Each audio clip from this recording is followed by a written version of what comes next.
How to fix display black and white on Poco M8. Let's start the video.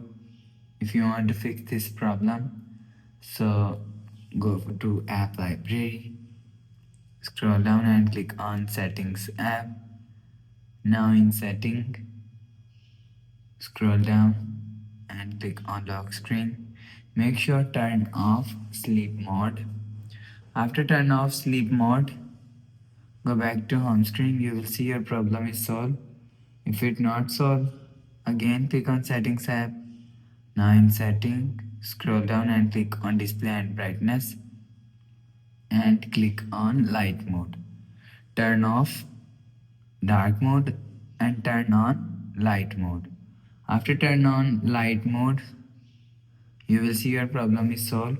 If it's still not solved, click on more connectivity options and click on reset settings.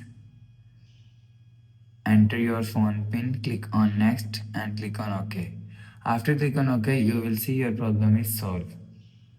And if it's still not solved, and click on about phone, scroll down to and click on factory reset and click on erase all data. After click on erase all data, your problem is solved. Go back to home screen. So that's how you can fix display black and white on Poco M8. If you like the video, please subscribe. Thanks for watching.